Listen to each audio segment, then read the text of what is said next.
Good evening. Tonight, there is nowhere you need to be. Nothing to finish, nothing to solve.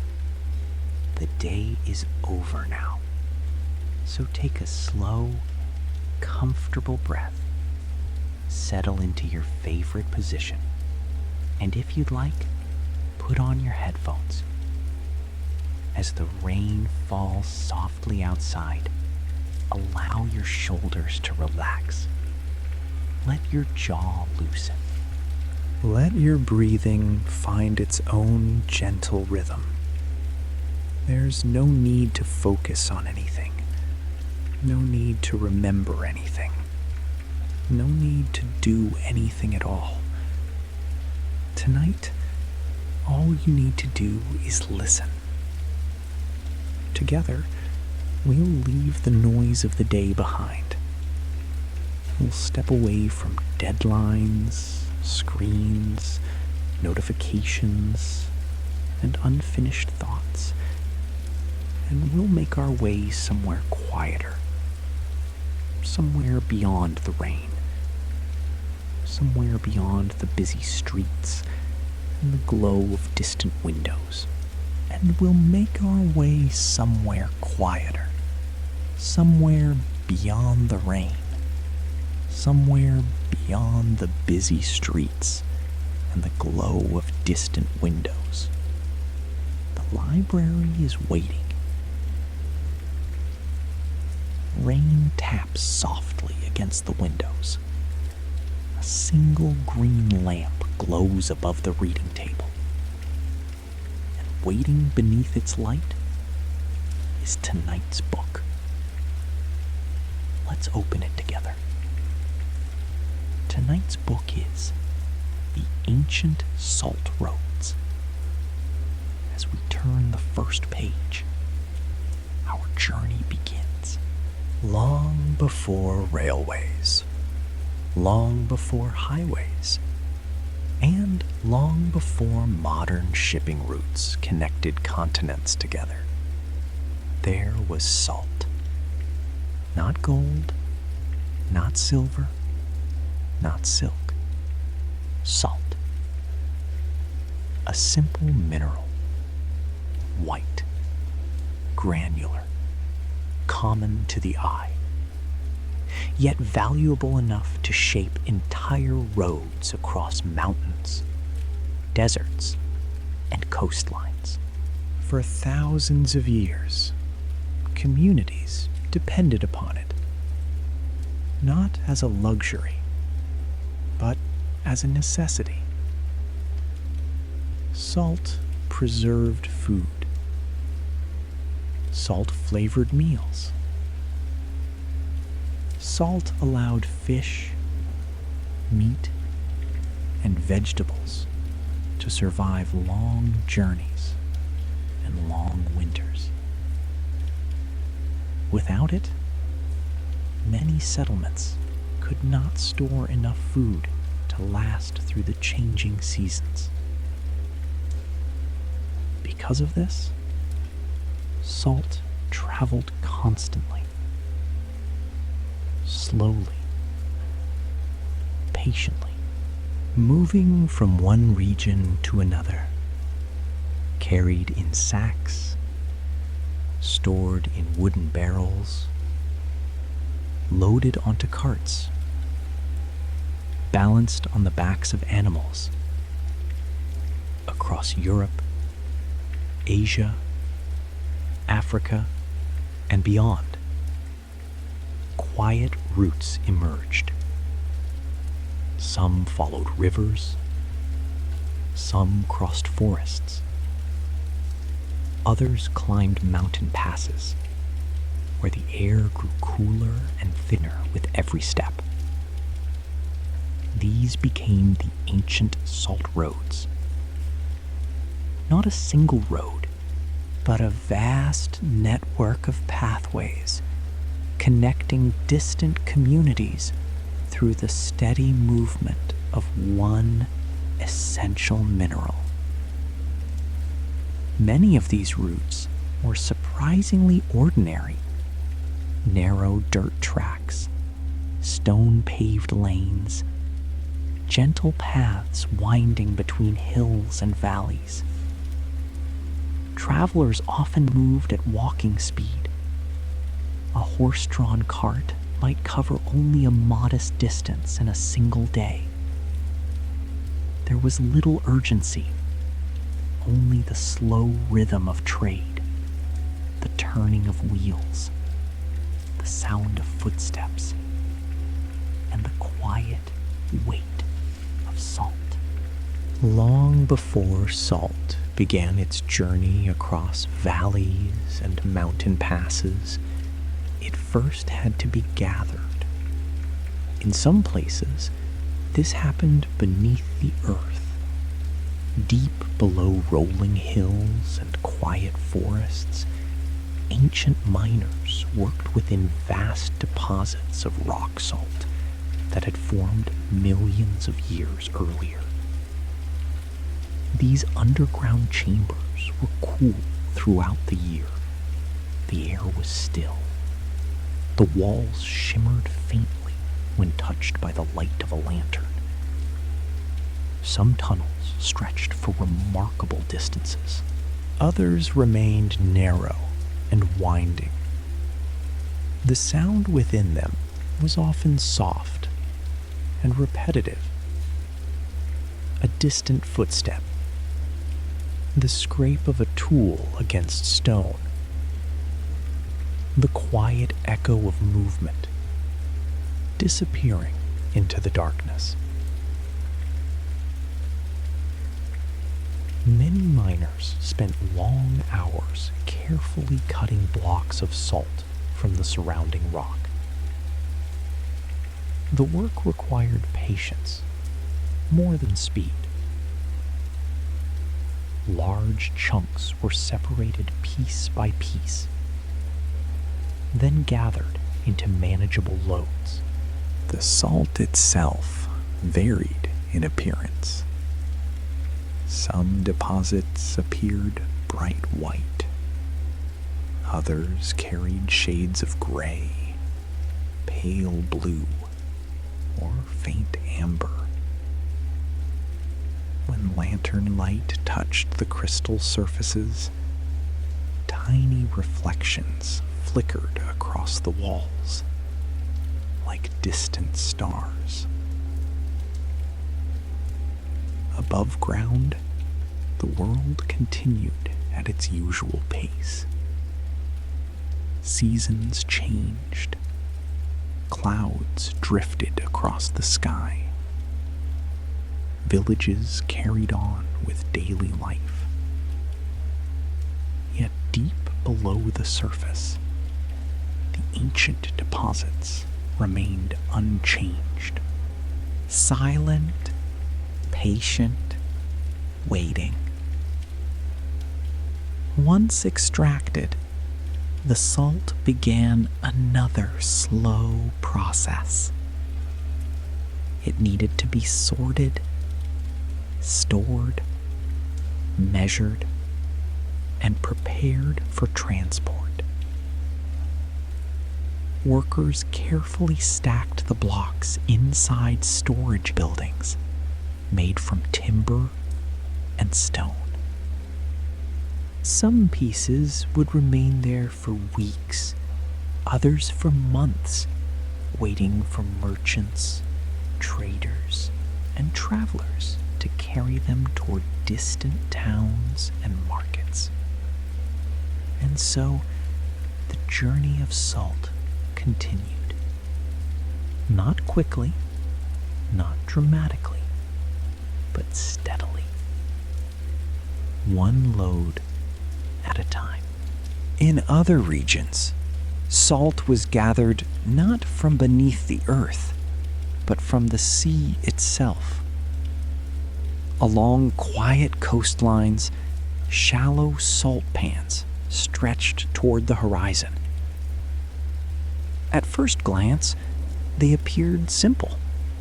Rectangular pools of still water, separated by narrow pathways of stone and packed earth.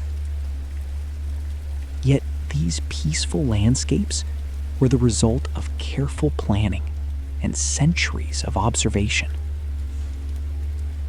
Seawater entered the first basins through a network of channels.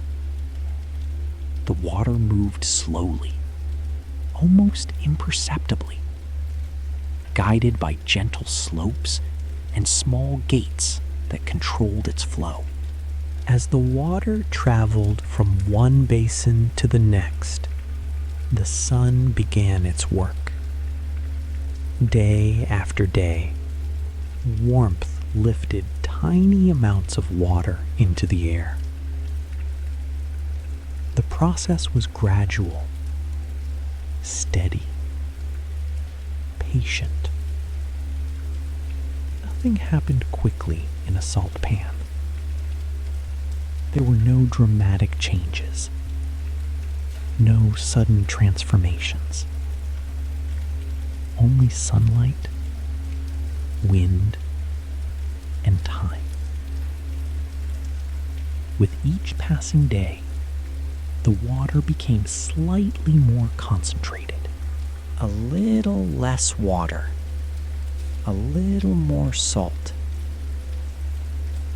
The surface often reflected the sky above with remarkable clarity. Clouds drifted across the pools. Birds crossed silently overhead.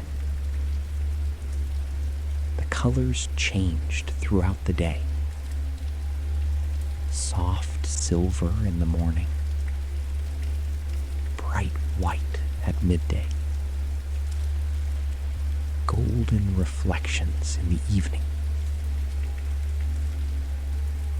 Workers moved carefully between the basins.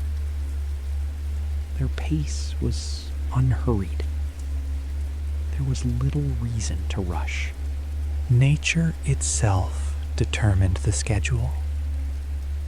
When enough water had evaporated, delicate crystals began to appear. At first, they formed thin patterns along the edges of the pools. Then larger clusters emerged across the surface. Tiny geometric shapes, bright against the shallow water. The crystals were collected using long wooden tools, drawn together into gentle rows, then gathered into small mounds that sparkled beneath the sun. From a distance, these piles sometimes resembled fresh snow, especially during the quiet hours of early morning. Once harvested, the salt was left to dry. The coastal breeze moved softly across the landscape, removing the last traces of moisture, preparing the crystals for storage and transport. And so, while miners worked deep below the earth, other communities watched the sea and the sky.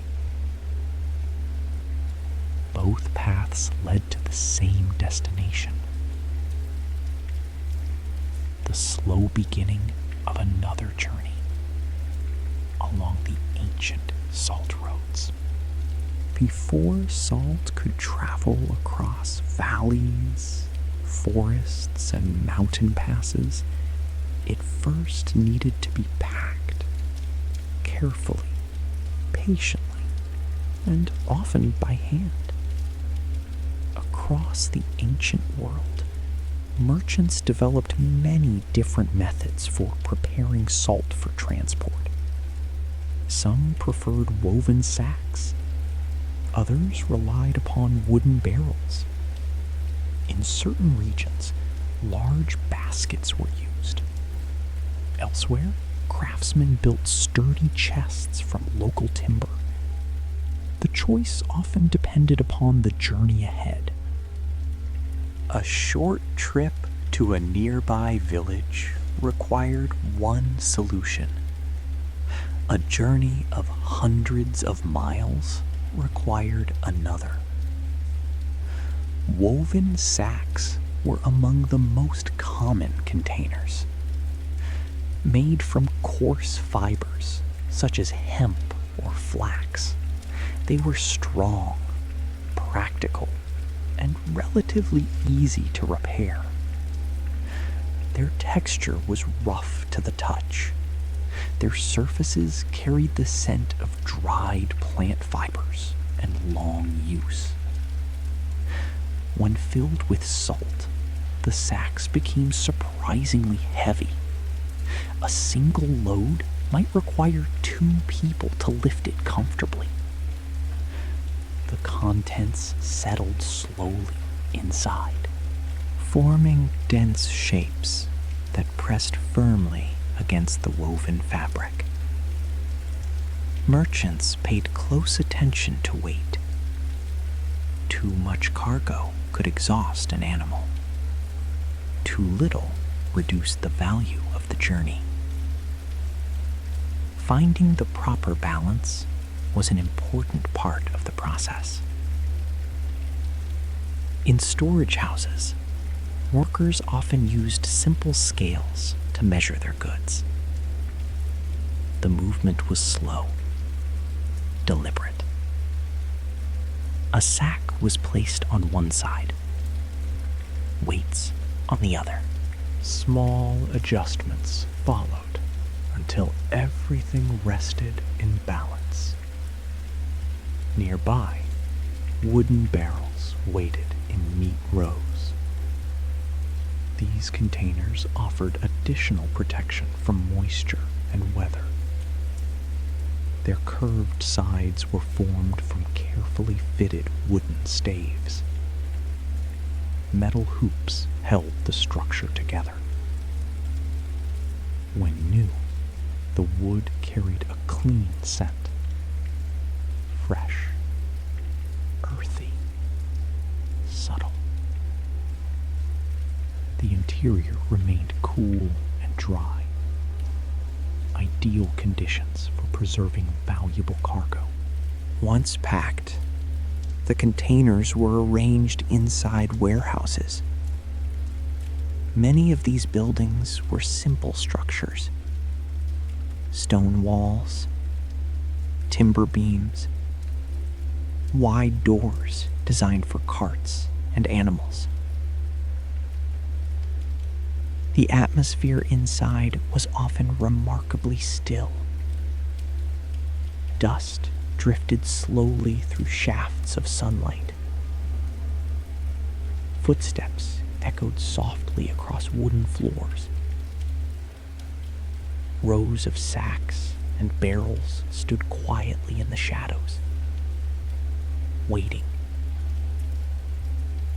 for the next stage of their journey. Outside, roads stretched toward distant settlements. Mountain paths disappeared into the horizon. River crossings connected one region to another. But inside the warehouse, everything remained calm, organized, prepared, patient. The salt was ready. Now, all that remained was the journey itself. Eventually, the salt left the warehouse. The doors opened, the morning air drifted inside, and the long journey began. Across many regions of the ancient world, salt traveled with the help of pack animals. Mules were among the most trusted companions on these routes. Strong, patient, sure-footed. They moved steadily across terrain that would have challenged larger wagons and heavier carts. Mountain paths were often narrow, sometimes no wider than a few footsteps. On one side, a rocky slope rose upward. On the other, a valley stretched far below. The pace remained slow. There was little reason to hurry. The path itself determined the speed of travel. Each animal carried a carefully balanced load. A little too much weight on one side could create discomfort during a long climb. Too much cargo altogether could exhaust even the strongest mule. Merchants understood this well. Before departure, ropes were checked, knots were tightened, loads were adjusted. Everything had its proper place. As the caravan moved higher into the mountains, the air gradually changed. The scent of forests became lighter. The wind felt cooler. The sounds of distant villages faded behind them. Only a few noises remained. The gentle rhythm of footsteps, the quiet creak of leather straps, the occasional sound of small bells attached to harnesses. Many travelers appreciated these bells, not because they were loud, but because they created a soft and steady rhythm along the road. A simple sound, repeated again and again, hour after hour, mile after mile. The mountains themselves appeared timeless.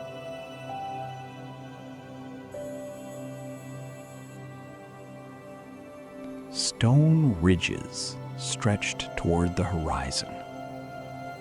Clouds drifted slowly across the peaks. Sunlight moved across the landscape with remarkable patience. Nothing seemed rushed. Nothing seemed urgent. In some places, travelers followed roads that had been used for centuries. Generations had walked the same paths.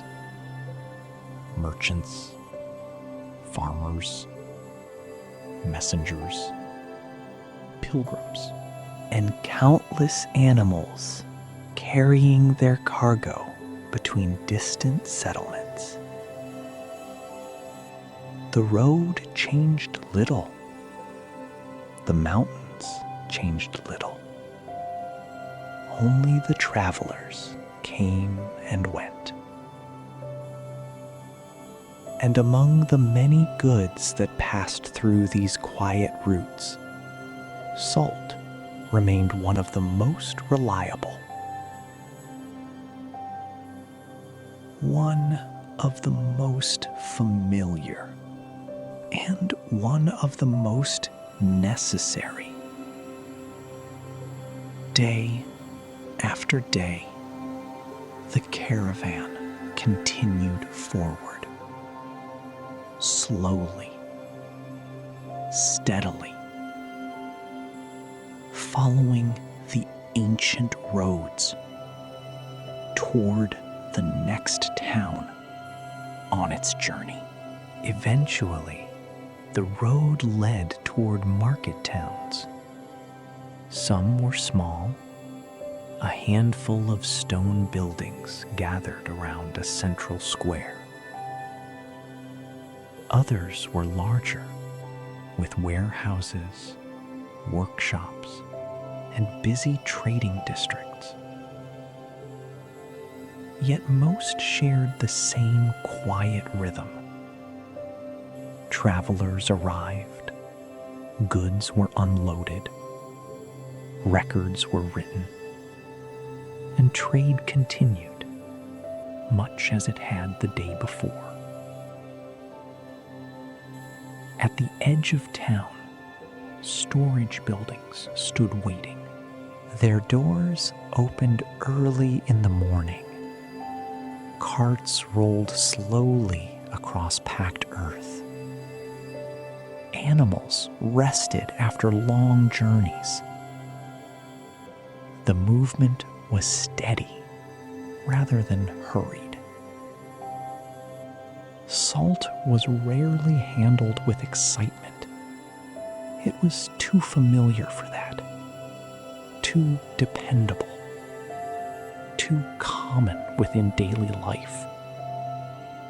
Yet its importance could be seen almost everywhere. Inside warehouses, workers examined each shipment. Sacks were inspected. Barrels were counted. Weights were checked against simple records, written by hand. Nearby, merchants gathered around wooden tables. Ledgers lay open before them. Pages filled with names, numbers, dates, quantities. Line after line of careful handwriting. The work required attention, but very little urgency. Pens moved slowly across the page. Ink dried gradually in the afternoon air. Occasionally, a page was turned. A figure adjusted. A total confirmed. Outside, the town continued its ordinary routine. Shopkeepers arranged goods behind windows. Blacksmiths worked quietly within their workshops. Children crossed narrow streets, carrying baskets and bundles. The scent of bread drifted from nearby ovens. Wood smoke rose gently from chimneys. And somewhere in the distance, a church bell marked the passing of another hour. The salt itself remained motionless, stacked neatly inside storerooms, waiting for the next buyer, waiting for the next journey, waiting for another slow movement along the ancient roads that connected one community to the next. As evening approached, the pace of the town softened even further. Shadows stretched across the streets. Windows glowed with warm light. The air grew cooler, and travelers began searching for a place to spend the night before continuing their journey the following morning. By nightfall, many travelers found shelter in roadside inns. These buildings varied from place to place. Some were large, others were little more than a few rooms gathered beneath a wooden roof. Yet, after a long day on the road, even the simplest inn could feel welcoming. Warm light spilled from the windows. The scent of burning wood drifted into the evening air, and the sounds of the road gradually faded into the distance. Inside, the atmosphere was calm, tables stood quietly beneath the glow of lanterns. Wooden beams crossed the ceiling overhead. A fire crackled softly within a stone hearth. Its light moved gently across the walls, creating slow patterns of shadow and warmth. Travelers spoke in low voices. Some reviewed their records from the day. Others simply rested, listening to the fire, listening to the wind beyond the walls, listening to the occasional sound of rain against the roof. Nearby, animals rested within sheltered stables. The journey would continue tomorrow, but for now, everything was still. The roads were quiet. The cargo was secure. And the long movement of trade paused for a few peaceful hours. Outside, darkness settled across the landscape. Mountain paths disappeared beneath the night. Valleys grew silent. The stars appeared one by one above the distant horizon. The same stars that had watched over countless travelers before. The same stars that would continue shining long after every journey had ended. For centuries, nights like this repeated themselves along the salt roads. Simple, predictable, unhurried. A brief pause between one destination and the next. A moment of rest before another slow morning on the road. In addition to moving salt from one place to another, merchants also spent considerable time measuring it. Accurate measurements were important, not because salt was rare, but because it was valuable. Every sack, every barrel, every shipment needed to be counted carefully. Across different regions, a variety of weighing systems existed. Some relied upon stone weights. Others used cast metal measures.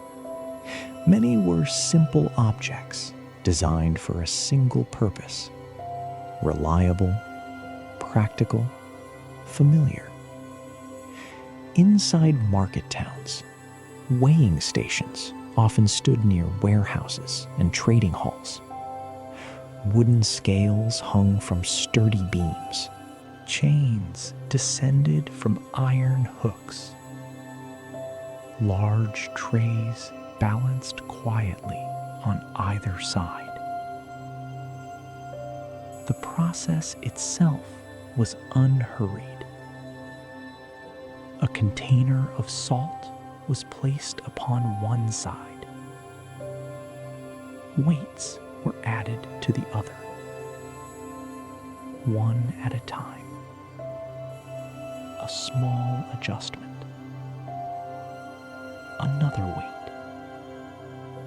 Then another. Until balance was achieved. The movement required patience. The scale responded slowly, its beam rising and falling in gentle motion before finally coming to rest. Nearby, records were carefully updated. A merchant noted the quantity. A clerk reviewed the figures. A date was added. A mark placed beside the entry. The pages gradually filled with information. Line after line. Column after column. Many of these records were surprisingly neat. Handwriting remained steady. Margins stayed straight. Numbers appeared in orderly rows. Everything had its place. Everything could be found again later, if needed. Some merchants kept records for years. Others maintained entire collections of ledgers, documenting shipments that had traveled across mountains, rivers, and coastlines. Shelves slowly filled with books. Not stories, not poems, not maps, but measurements, inventories, transactions, pages dedicated to the quiet movement of ordinary goods through everyday life. And among those countless entries, salt appeared again and again. A familiar presence, a dependable commodity, always moving, always needed, always finding its way from one community to another. In many ways, the ancient salt roads were not defined by the roads themselves. They were defined by repetition. The same routes, the same procedures, the same careful measurements, repeated season after season, year after year, generation after generation. Beyond the warehouses and market squares, there was often another room, a quieter room, a smaller room, a place visited by fewer people. This was where the records were kept. Shelves lined the walls from floor to ceiling. Some held only a handful of volumes. Others contained hundreds. Ledgers of different sizes rested side by side. Large books bound in leather. Smaller volumes wrapped in cloth. Thin notebooks filled with careful handwriting. Year after year, they accumulated. One shipment recorded after another. One season following the next.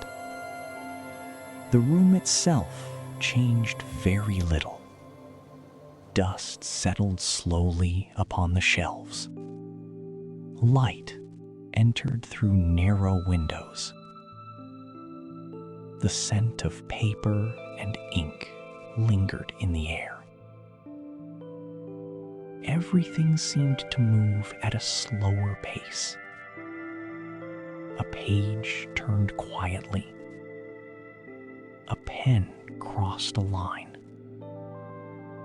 A book returned to its place. Then, silence again. Many of the entries were remarkably ordinary. A quantity of salt, a destination, a date, a payment received, a shipment delivered.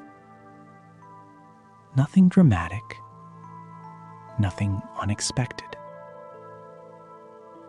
Yet together, these pages preserved the rhythm of daily life. The same roads, the same towns, the same journeys, repeated across decades. Some ledgers became surprisingly heavy over time. Their pages expanded with use. Corners softened. Leather bindings grew smooth beneath countless hands. The books aged slowly, patiently, much like the roads they described. Today, many of those records have long since disappeared. Others remain preserved in archives and libraries, quietly resting upon shelves, still carrying the details of journeys completed centuries ago. The names, the numbers, the measurements, the destinations, all sleeping peacefully between their pages, waiting for someone, someday, to open them once again. And now, the final pages begin to settle. The roads grow quieter. The warehouses grow still. The market squares empty beneath the evening sky. The mountains remain where they have always been. The valleys rest in silence. And the long journeys of the day have come to an end. The ancient salt roads continue to exist only in memory now. In old maps, in forgotten pathways, in weathered stones, and in the pages of books that quietly preserve their story. Back here, within the library, the rain continues its gentle rhythm beyond the windows. The green lamp still glows above the reading table. The shelves stand quietly in the darkness. And the book before us grows heavier with each passing moment. Its pages no longer ask to be turned. Its story no longer asks to be followed. Everything that needed to be said has already been said. Everything that needed to be carried has already reached its destination. So allow the roads to fade into the distance. Allow the towns to grow quiet. Allow the warehouses, the ledgers, the mountains, and the travelers to drift gently away. There is nowhere else to go tonight. Nothing left to follow. Nothing left to remember. Only the steady sound of the rain, the warmth of the lamp, and the comfort of knowing that the book can now be closed. Slowly, gently. And with that, the ancient salt roads returns to its place upon the shelf, waiting patiently for another night, another reader, another quiet visit to the library. For now, rest. Let your thoughts become lighter. Let the day drift further away. And if sleep has not already found you, may it arrive soon. Good night.